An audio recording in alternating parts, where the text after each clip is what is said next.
All right, guys, welcome. Good morning. Get out of bed. It's time for civics. Today, we're going to be taking some notes. This is our Unit 1 notes, and it's going to be essential questions 1 and 2, and our vocabulary words 1 through 7. So it's not very much, but it's going to take me a while because I talk too much. Wake up. Get up out of bed there, Kaylee Taylor. I see you. You got sleepy eyes. All right, I'm going to turn this screen around. Right there, Unit 1, U.S. Constitution. We're going to start out there. Now, hopefully, on Schoology, you've already watched the Schoolhouse Rocks video on the preamble. Maybe you even sang along with it. We the people, in order to form a more perfect union.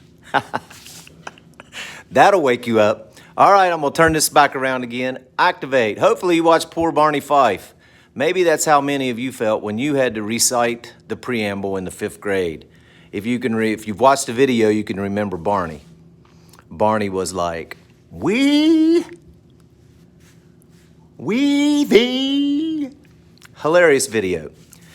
But even if you did recite the preamble in the 5th grade, I'm not going to make you recite it. However, I do want you to know what's in it. It's more important that you know what the preamble says than it is for you to get up and recite it. So the very first thing we're going to do in our notes is I want you to do this.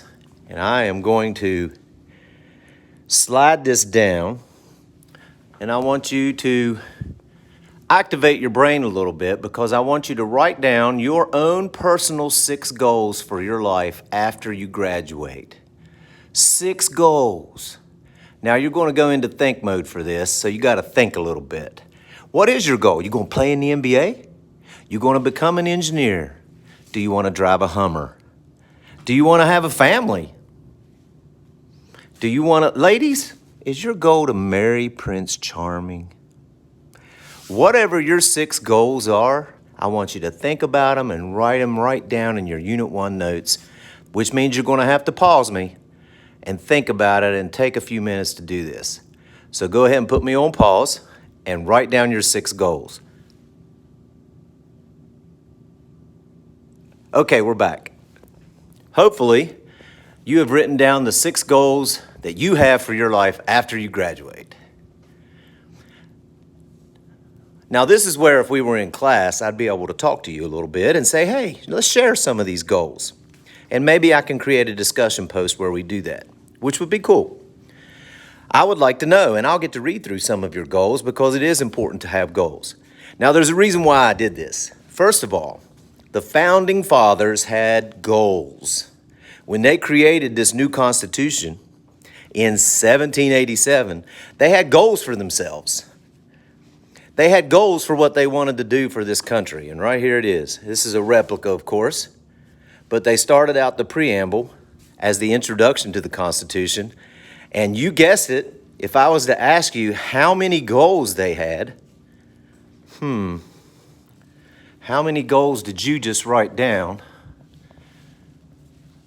That's right, there are 6 goals in the preamble to the Constitution.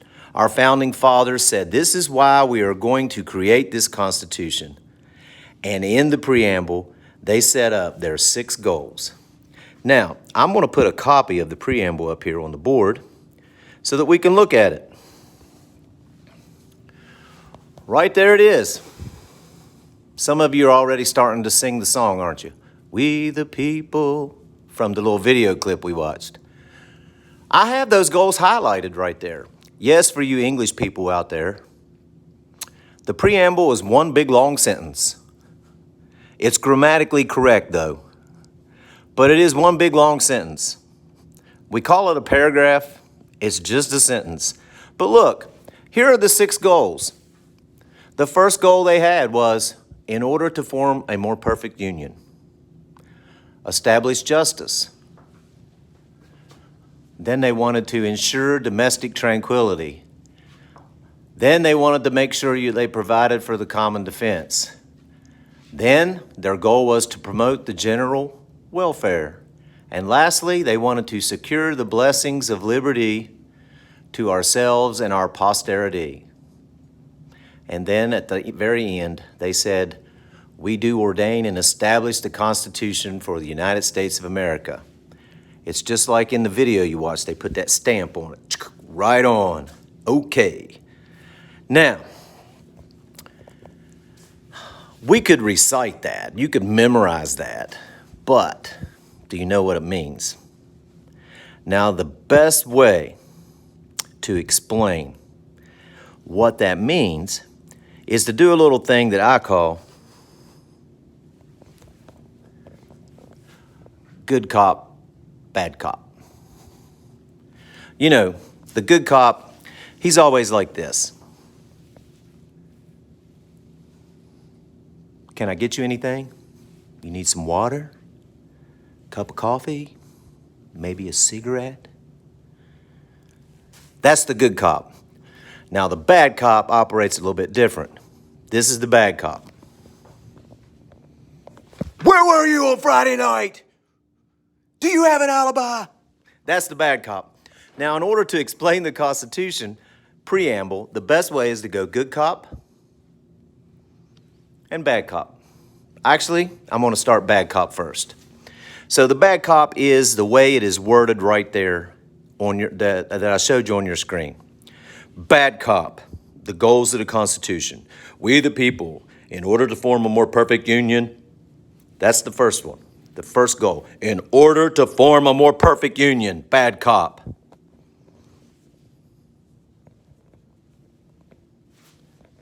Good cop, to make our country better.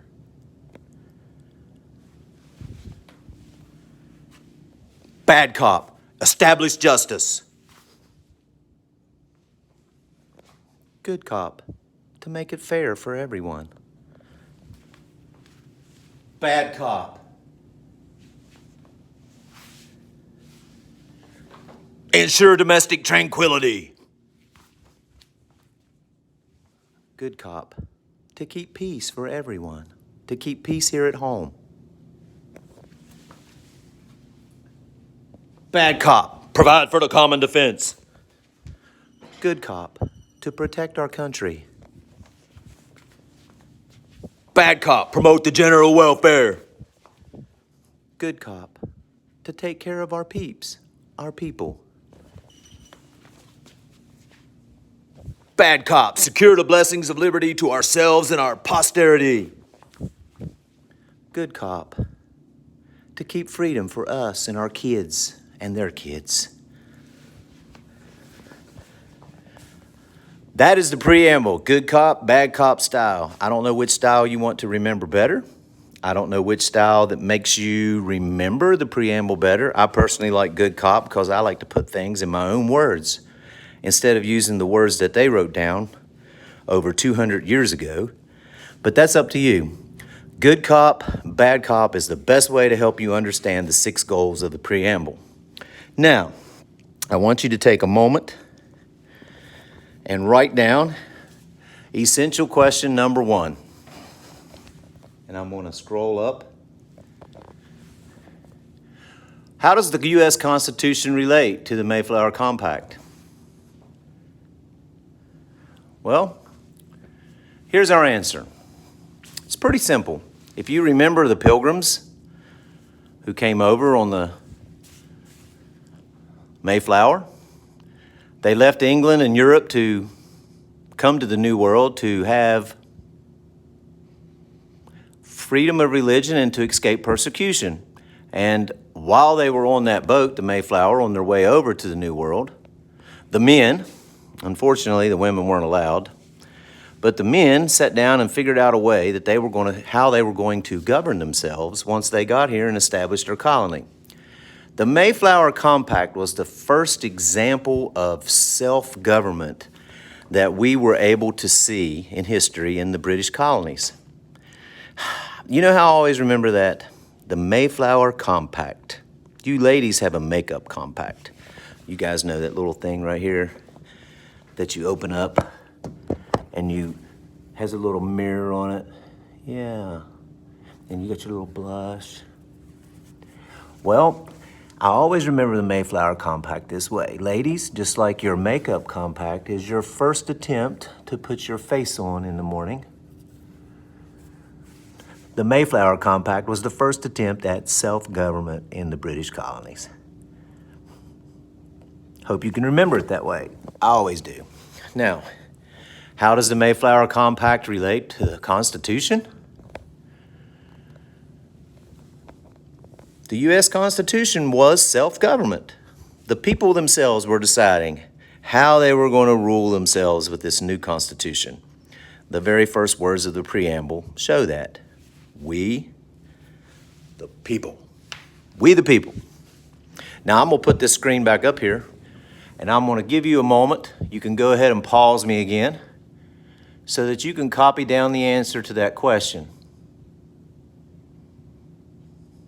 Pause. Okay, you're back. Now, for essential question number 2,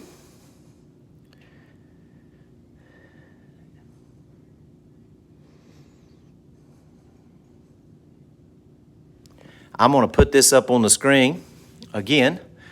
What are the 6 goals of the Constitution? According to the preamble, we know it. It is to make our country better. It's to make it fair for everyone. It's to keep peace at home, right here in our country. It's to protect our country. I have a brother-in-law now who's serving in the Middle East. He'll be back this month. He's been over there over a year. Can't wait for him to get back. To protect our country. One of the other goals was to take care of our people. I like to always say to take care of our peeps. And the last one was to keep freedom for us and our kids and their kids and on down the line. So I want you to pause me again and take the notes on this question and get those answered. And you can see that I wrote these down. The answer to this question I wrote down in good cop style. Maybe you're more of a bad cop kind of person and you'd like to remember them in the bad cop style. If you want to do that, you can write them down in the exact words of our Constitution and remember them that way if that helps you better. Pause me and write this down. We're back. Now, we have an interesting thought to think of for a moment. And we're going to have a discussion post later on in Lesson 1's assignment where you guys get to talk about this a little bit. But think about it for a second. If you look at those 6 goals of the Constitution, go back and look at the 6 goals that you wrote down for yourself, the ones that you have for yourself after you graduate. Have you met those goals yet? Probably not, because they were set ahead in your life and you haven't met them yet. But I want you to think about this. This is deep.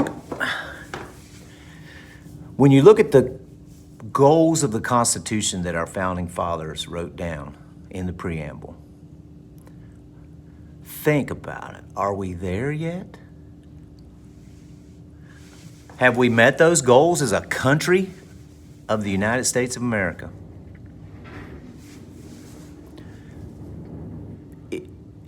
Is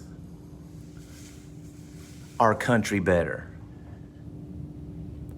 Is it fair for everyone? Do we have peace here at home? Are we protecting our country? Do we take care of our people? And are we guaranteeing freedom for us and our kids? Have we met these goals? Or maybe our founding fathers were smart enough to know that we would never attain them.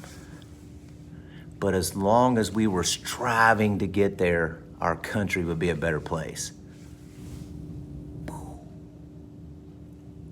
Is that how you guys do it? Blows your mind. Look, I got sunburnt yesterday and I had my visor on and I have this ring around my head. Pretty funny. Those are some deep questions to think about. Have we met the goals? Are we there yet? How do we get there if we haven't? And we're going to have a discussion post assignment later on in this lesson for us to talk about that. Now we have to move on to some vocabulary. There's 7 vocabulary words that are pretty important in this unit. Let's get them written down.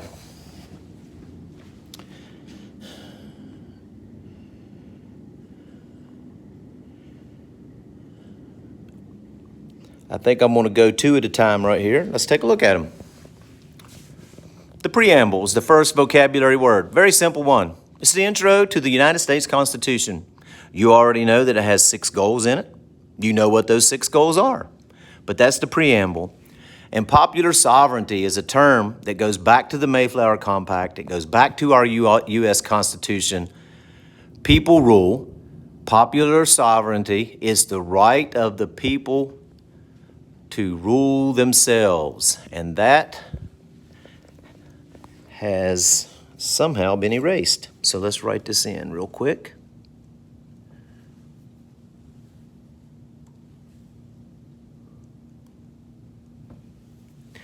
I got it fixed. And let's turn it back around. I'm going to pause. You can pause me again so that you can get that copied down. The preamble and popular sovereignty. The intro to the U.S. Constitution is the preamble. The popular sovereignty, the right of the people to rule themselves. The right of us to decide how we want to be governed. Not by some tyrant, not by some king, not by some evil villain, but how do we as people want to be ruled? Pause me and write those down. And now we're back. All right, the next 2 words. Actually, let's go with number 3 first, and then we'll go to the other ones. All right, number 3, majority rule. We've all heard of that. But it's decision to accept the wishes of more than half the people. Majority rule. Sometimes if you're not in the majority, that's pretty hard to accept. But majority rule is people making decisions about how they're going to be governed, and it's an important factor in democracy. Go ahead and write that one down and pause me, majority rule. All right, we should be back. Sorry you have to pause a lot, but hey, we're all working through this. Now, I have 3 words that are next that the Constitution is pretty clear on wanting to separate powers. See this? Separation of powers. All right. So in the Constitution, they set up things. They set up 3 different types of powers: delegated powers, reserved powers, concurrent powers. Now, it's my job to explain the difference of those. Now, delegated powers are the powers that are delegated only to the federal government. Only the federal government can do these. For example, can the state of West Virginia declare war? It's a good thing we can't. We cannot officially declare war. We'd have rednecks trying to fight everybody everywhere. The official declaration of war is a delegated power left up to Congress and the federal government only, okay? So, the states do not have power to declare war. So that's just an example of a delegated power for the federal government. It is delegated to the federal government only. Now, reserved powers are different. And I'll show you a little trick that I always have to remember that. You see this little S right here in reserved? That always stands for states, for me. That's how I remember it. Reserved powers are the powers that are left up for the states to decide. If it's not specifically mentioned in the Constitution as a delegated power for the federal government, then it is a reserved power left up for the states to decide. There are several examples of this. Number 1, some of you seniors drive too fast. Aha. That's right, you're not abiding by the speed limit. You ever wonder why the speed limit changes between states when you go down to the beach? You're clipping along at 75 miles an hour in West Virginia over on the turnpike, and you go into Virginia, and all of a sudden the speed limit is 65. Well, the Constitution obviously doesn't mention anything about speed limits. In fact, they didn't have cars back in 1787. So speed limits are basically left, as this is an example, I guess, of reserved power. That's up for the states to decide. You know, they decide that. I've driven out west, Wyoming, speed limit 80. You don't see that here in West Virginia. Montana. Sign in Montana once said, I saw it. My uncle saw it, not me. My uncle saw it. Speed limit, daytime, safe and prudent. Nighttime, 75. So what's safe and prudent? Just roll on, baby, through that wide open space. Speed limits are a good example of reserve power. Now there's some other examples. One of them always interests teenagers. And I don't know why, because it's illegal. But think about the legalization of marijuana. Why do some states have it legalized recreationally and some states do not? I think you're starting to get the picture. You understand a little bit. The Constitution does not mention marijuana. So it is left up as a reserve power for states to decide. Some states have legalized it medicinally, but not recreationally. Some states have legalized it both ways. That's a reserve power left up to the states to decide. And even in the states that have legalized recreational marijuana, it's still age 21, which means none of you seniors, none of you are 21 yet.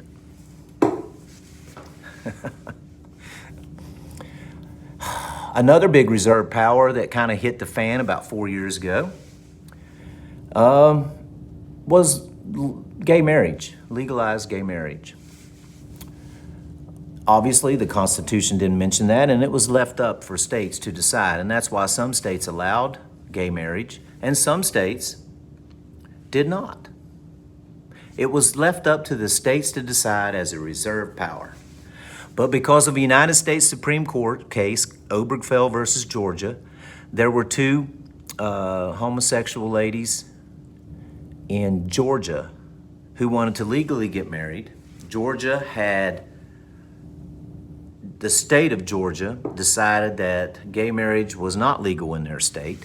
And these two ladies pushed this through the court system, and the United States Supreme Court made a ruling on gay marriage. And they ruled that any state who has bans against gay marriage is unconstitutional according to Amendment 14, which talks about equality for all U.S. citizens. And therefore, they ruled that any state who banned same-sex marriage was unconstitutional, and they had to take those laws off the book. So, gay marriage used to be an example of something that was left up for the states to decide as a reserve power, but not anymore, because the Supreme Court has ruled and said that gay marriage is legal and has to be allowed in all 50 states. So gay marriage went from being a reserve power, something left up for states to decide, to something that the federal government took on with the Supreme Court and then delegated that authority out to the states. So those are some examples of reserve powers that are just left only to the states. Now, we have another type of power that I'll show you. Ooh, did that make you dizzy? And that's concurrent powers. Now, concurrent powers are shared. It's this whole idea of federalism. It's this whole idea of separation of powers, where powers are separated and shared between the federal and state governments. Now, there's a great example for concurrent powers. The best example I can tell you is taxes. Ugh, taxes. Whew. I know that there are several out there been working. I've seen you this summer. Taylor Christ, Emily. I see you out there working at the Piggly Wiggly. Taylor Christ, let's talk to you a minute. You get your paycheck, you see your gross pay and you made all this money, but then you look at all those deductions they took out and you get down to your net pay and you're like, where'd all my money go? Emily, you've been through the same thing. Well, I got one thing to tell you, ladies. Welcome to America. It happens to all of us. And you know why? Because taxes are a concurrent power. They are a power shared by state and federal governments. West Virginia has the power to tax your income, and so does the federal government. That's why, Emily, when you look at your check, you see state taxes, federal income taxes taken out, Social Security, which, hey, I'm glad, because at my age, I'm almost ready to use some Social Security. I'm almost there. So I want you guys to keep working and keep paying into Social Security for me so that I'll have something in there when I get there. I'm only a few years off. So keep working. Keep paying Social Security for me. Oh, thank you. But anyway, taxes is the best example of a concurrent power that is shared by state and federal. Now, we're going to go back up here, and I'm going to let you pause the screen so that you can get these notes down. You must take good notes. That is very, very important. In fact, there's an assignment in the whole Unit 1 folder when we get to the end where you have to upload a copy of your notes and send them to me. Take good notes. Your notes are your textbook. Pay attention to the notes.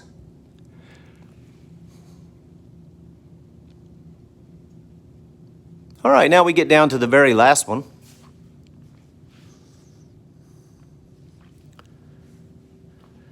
And that is vocabulary word number 7, the last vocabulary word in this section of notes. It's called limited government. It's a government with defined restrictions on its power. I'll go ahead and let you pause that and copy that number 7 down. Number 7. Now, limited government. Government with defined restrictions on its power. Our founding fathers wanted these goals for this new Constitution. They wanted a separation of powers. They wanted powers that were shared between state and federal. And they also wanted to have restrictions placed on the government. And that is why throughout the Constitution and the amendments, that's what we'll be looking at over the next month. Okay, so we're going to learn about some of these restrictions. You have protections from the government. And those restrictions are, within the amendments that we'll be learning about in Unit 1. So let's review just real quick. The preamble. It has 6 goals in it. You wrote down 6 goals for your life. The founding fathers put the 6 goals of the Constitution in the preamble, in the introduction, to tell us why they were making this new Constitution, why they were creating this new government. They told us why. They wanted to make our country better. They wanted to keep peace at home. They wanted to make it fair for everyone. They wanted to protect our country. They wanted to take care of our peeps. And they wanted to make sure that we keep freedom for us and our kids and their kids. That is why they created this new Constitution. That is why they put it in the preamble. And that's what the preamble says. I think that Barney Fife, it would have done him a lot of good to listen to this little section of notes. Maybe then he could have remembered the preamble just a tad bit easier. And then we went into some notes, like the preamble's the introduction. We went into a vocabulary word called popular sovereignty, the right of the people to rule themselves. We went into majority rule. You have to be able to accept the wishes of a majority in a democracy. Sometimes that's tough to do, but we have to do it. And then we went into the separation of powers, reserved powers, delegated powers, concurrent powers. Delegated powers are federal. Reserved powers left up to the states, reserved states. And concurrent powers are both, like those taxes that Taylor Christ and I and Emily hate. Ugh. And then, of course, limited government. Government with restrictions. And we're going to learn about some of those restrictions over the next month or two. Well, next month. Won't be 2 months now. So I hope you learned a little something. And I wish you were here because notes are just so much better if you're here with me. Take good notes, keep a copy of them, and I will see you in class hopefully very soon. And make sure that you go down through in Schoology, just go through Lesson 1 folder and just go on down through those assignments, click on them, and make sure that you upload those and get those turned in. I'll leave you with this thought. Each one of you, can't wait to see you, because each one of you are unique and valuable. I'll talk to you soon.